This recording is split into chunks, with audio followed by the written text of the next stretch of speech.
Mazmur 11. Tuhan, tempat perlindungan. Untuk pemimpin biduan dari Daud. Pada Tuhan aku berlindung. Bagaimana kamu berani berkata kepadaku, terbanglah ke gunung seperti burung. Sebab, lihat orang fasik melentur busurnya. Mereka memasang anak panahnya pada tali busur, untuk memanah orang yang tulus hati di tempat gelap. Apabila dasar-dasar dihancurkan, apakah yang dapat dibuat oleh orang benar itu? Tuhan ada di dalam bait-Nya yang kudus. Tuhan, tahtanya di surga, matanya mengamat-amati. Sorot matanya menguji anak-anak manusia. Tuhan menguji orang benar dan orang fasik, dan Ia membenci orang yang mencintai kekerasan. Ia menghujani orang-orang fasik dengan arang berapi dan belerang. Angin yang menghanguskan, itulah isi piala mereka. Sebab Tuhan adalah adil, dan Ia mengasihi keadilan. Orang yang tulus akan memandang wajah-Nya. Maka Yesus pun meninggalkan orang banyak itu lalu pulang. Murid-murid-Nya datang dan berkata kepadanya, "Jelaskanlah kepada kami perumpamaan tentang lalang di ladang itu." Ia menjawab katanya, "Orang yang menaburkan benih baik ialah anak manusia. Ladang ialah dunia. Benih yang baik itu anak-anak kerajaan, dan lalang anak-anak si jahat. Musuh yang menaburkan benih lalang ialah iblis. Waktu menuai ialah akhir zaman, dan para penuai itu malaikat. Maka seperti lalang itu dikumpulkan dan dibakar dalam api, demikian juga pada akhir zaman. Anak manusia akan menyuruh malaikat-malaikatnya, dan mereka akan mengumpulkan segala sesuatu yang menyesatkan, dan semua orang yang melakukan kejahatan dari dalam kerajaannya. Semuanya akan dicampakkan ke dalam dapur api. Di sanalah akan terdapat ratapan dan kertakan gigi. Pada waktu itulah orang-orang benar akan bercahaya seperti matahari dalam kerajaan Bapa mereka. Siapa bertelinga, hendaklah ia mendengar." Perumpamaan tentang harta terpendam dan mutiara yang berharga. Hal kerajaan surga itu seumpama harta yang terpendam di ladang, yang ditemukan orang, lalu dipendamkannya lagi. Oleh sebab sukacitanya pergilah ia menjual seluruh miliknya, lalu membeli ladang itu. Demikian pula hal kerajaan surga itu, seumpama seorang pedagang yang mencari mutiara yang indah. Setelah ditemukannya mutiara yang sangat berharga, ia pun pergi menjual seluruh miliknya, lalu membeli mutiara itu. Perumpamaan tentang pukat. Demikian pula hal kerajaan surga itu, seumpama pukat yang dilabuhkan di laut, lalu mengumpulkan berbagai-bagai jenis ikan. Setelah penuh pukat itu pun diseret orang ke pantai, lalu duduklah mereka dan mengumpulkan ikan yang baik ke dalam pasu, dan ikan yang tidak baik mereka buang. Demikianlah juga pada akhir zaman. Malaikat-malaikat akan datang memisahkan orang jahat dari orang benar, lalu mencampakkan orang jahat ke dalam dapur api. Di sanalah akan terdapat ratapan dan kertakan gigi. "Mengertikah kamu semuanya itu?" Mereka menjawab, "Ya, kami mengerti." Maka berkatalah Yesus kepada mereka, "Karena itu setiap ahli Taurat yang menerima pelajaran dari hal kerajaan surga itu, seumpama tuan rumah yang mengeluarkan harta yang baru dan yang lama dari perbendaharaannya." Yesus ditolak di Nazaret. Setelah Yesus selesai menceritakan perumpamaan-perumpamaan itu, ia pun pergi dari situ. Setibanya di tempat asalnya, Yesus mengajar orang-orang di situ di rumah ibadat mereka. Maka takjublah mereka dan berkata, "Dari mana diperolehnya hikmat itu dan kuasa untuk mengadakan mukjizat-mukjizat itu? Bukankah ia ini anak tukang kayu? Bukankah ibunya bernama Maria dan saudara-saudaranya Yakobus, Yusuf, Simon dan Yudas? Dan bukankah saudara-saudaranya perempuan semuanya ada bersama kita?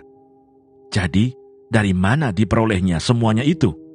Lalu mereka kecewa dan menolak Dia. Maka Yesus berkata kepada mereka, "Seorang nabi dihormati di mana-mana, kecuali di tempat asalnya sendiri dan di rumahnya. Dan karena ketidakpercayaan mereka, tidak banyak mukjizat diadakannya di situ." Kejadian pasal 38. Yehuda dan Tamar. Pada waktu itu, Yehuda meninggalkan saudara-saudaranya dan menumpang pada seorang adulam yang namanya Hira. Di situ Yehuda melihat anak perempuan seorang Kanaan. Nama orang itu ialah Shua. Lalu Yehuda kawin dengan perempuan itu dan menghampirinya. Perempuan itu mengandung, lalu melahirkan seorang anak laki-laki dan menamai anak itu Er. Sesudah itu perempuan itu mengandung lagi, lalu melahirkan seorang anak laki-laki dan menamai anak itu Onan. Kemudian perempuan itu melahirkan seorang anak laki-laki sekali lagi dan menamai anak itu Shela. Yehuda sedang berada di Kesib ketika anak itu dilahirkan. Sesudah itu Yehuda mengambil bagi Er, anak sulungnya, seorang istri yang bernama Tamar. Tetapi Er, anak sulung Yehuda itu, adalah jahat di mata Tuhan. Maka Tuhan membunuh dia. Lalu berkatalah Yehuda kepada Onan, "Hampirilah istri kakakmu itu, kawinlah dengan dia sebagai ganti kakakmu, dan bangkitkanlah keturunan bagi kakakmu." Tetapi Onan tahu bahwa bukan ia yang empunya keturunannya nanti.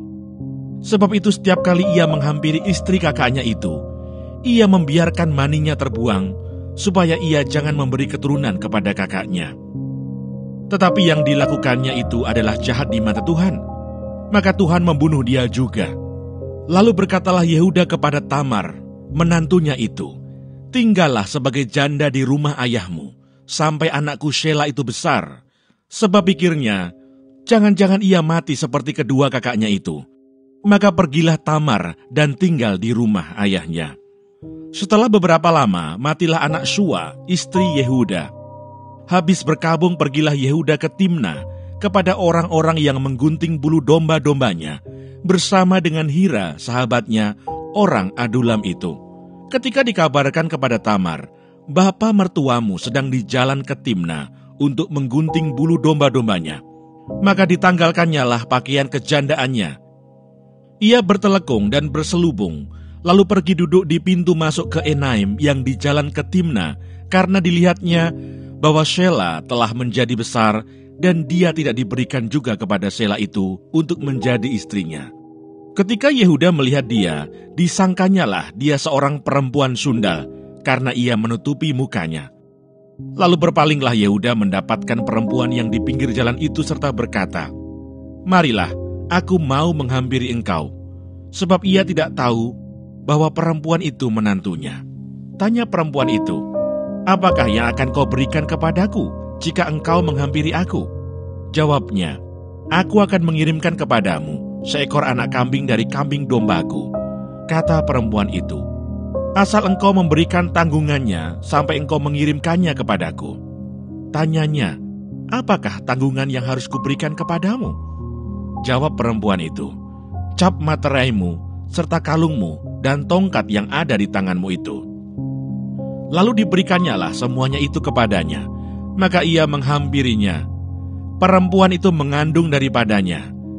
Bangunlah perempuan itu, lalu pergi, ditanggalkannya telekungnya, dan dikenakannya pula pakaian kejandaannya. Adapun Yehuda, ia mengirimkan anak kambing itu dengan perantaraan sahabatnya, orang Adulam itu, untuk mengambil kembali tanggungannya dari tangan perempuan itu. Tetapi perempuan itu tidak dijumpainya lagi. Ia bertanya-tanya di tempat tinggal perempuan itu, "Di manakah perempuan jalang yang duduk tadinya di pinggir jalan di Enaim itu?" Jawab mereka, "Tidak ada di sini perempuan jalang."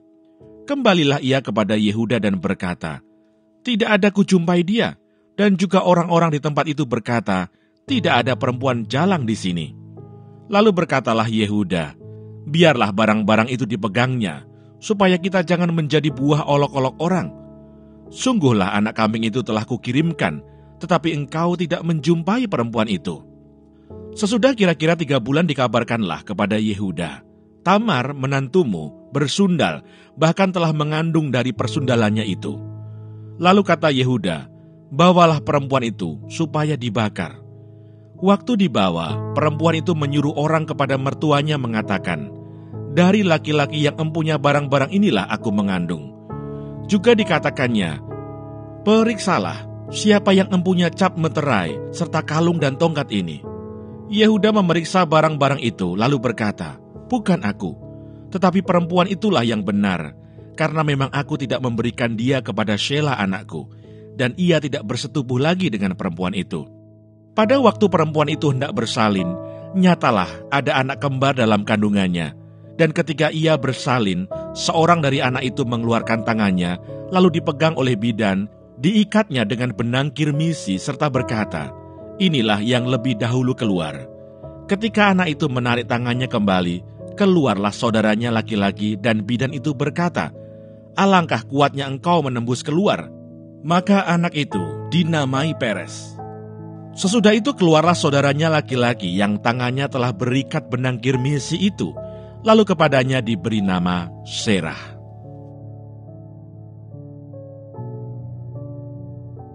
Kejadian pasal 39. Yusuf di rumah Potifar. Adapun Yusuf telah dibawa ke Mesir, dan Potifar seorang Mesir, pegawai istana Firaun, kepala pengawal raja, membeli dia dari tangan orang Ismail yang telah membawa dia ke situ. Tetapi Tuhan menyertai Yusuf, sehingga ia menjadi seorang yang selalu berhasil dalam pekerjaannya. Maka tinggallah ia di rumah tuannya, orang Mesir itu. Setelah dilihat oleh tuannya bahwa Yusuf disertai Tuhan dan bahwa Tuhan membuat berhasil segala sesuatu yang dikerjakannya, maka Yusuf mendapat kasih tuannya dan ia boleh melayani dia. Kepada Yusuf diberikannya kuasa atas rumahnya dan segala miliknya diserahkannya pada kekuasaan Yusuf. Sejak ia memberikan kuasa dalam rumahnya dan atas segala miliknya kepada Yusuf, Tuhan memberkati rumah orang Mesir itu karena Yusuf, sehingga berkat Tuhan ada atas segala miliknya, baik yang di rumah maupun yang di ladang. Segala miliknya diserahkannya pada kekuasaan Yusuf, dan dengan bantuan Yusuf, ia tidak usah lagi mengatur apa-apapun selain dari makanannya sendiri. Adapun Yusuf itu manis sikapnya dan elok parasnya. Selang beberapa waktu istri tuannya memandang Yusuf dengan birahi. Lalu katanya, "Marilah tidur dengan aku." Tetapi Yusuf menolak dan berkata kepada istri tuannya itu, "Dengan bantuanku, tuanku itu tidak lagi mengatur apa yang ada di rumah ini, dan ia telah menyerahkan segala miliknya pada kekuasaanku. Bahkan di rumah ini ia tidak lebih besar kuasanya daripadaku, dan tiada yang tidak diserahkannya kepadaku, selain daripada engkau, sebab engkau istrinya. Bagaimanakah mungkin aku melakukan kejahatan yang besar ini dan berbuat dosa terhadap Allah?" Walaupun dari hari ke hari perempuan itu membujuk Yusuf, Yusuf tidak mendengarkan bujukannya itu untuk tidur di sisinya dan bersetubuh dengan dia. Pada suatu hari masuklah Yusuf ke dalam rumah untuk melakukan pekerjaannya, sedang dari seisi rumah itu seorang pun tidak ada di rumah. Lalu perempuan itu memegang baju Yusuf sambil berkata, "Marilah tidur dengan aku." Tetapi Yusuf meninggalkan bajunya di tangan perempuan itu dan lari keluar. Ketika dilihat perempuan itu bahwa Yusuf meninggalkan bajunya dalam tangannya dan telah lari keluar, dipanggilnyalah seisi rumah itu, lalu katanya kepada mereka, "Lihat, dibawanya kemari seorang Ibrani, supaya orang ini dapat mempermainkan kita. Orang ini mendekati aku untuk tidur dengan aku, tetapi aku berteriak-teriak dengan suara keras.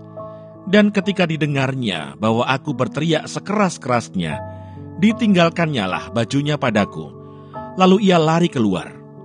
Juga ditaruhnya baju Yusuf itu di sisinya sampai tuan rumah pulang." Perkataan itu jugalah yang diceritakan perempuan itu kepada Potifar, katanya, "Hamba orang Ibrani yang kau bawa kemari itu datang kepadaku untuk mempermainkan aku. Tetapi ketika aku berteriak sekeras-kerasnya, ditinggalkannya bajunya padaku, lalu ia lari keluar." Baru saja didengar oleh tuannya perkataan yang diceritakan istrinya kepadanya, "Begini-begitulah aku diperlakukan oleh hambamu itu," maka bangkitlah amarahnya. Lalu Yusuf ditangkap oleh tuannya dan dimasukkan ke dalam penjara, tempat tahanan-tahanan raja dikurung. Demikianlah Yusuf dipenjarakan di sana. Tetapi Tuhan menyertai Yusuf dan melimpahkan kasih setianya kepadanya dan membuat Yusuf kesayangan bagi kepala penjara itu.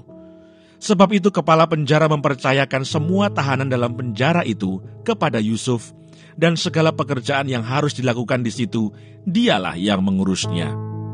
Dan kepala penjara tidak mencampuri segala yang dipercayakannya kepada Yusuf, karena Tuhan menyertai dia, dan apa yang dikerjakannya dibuat Tuhan berhasil.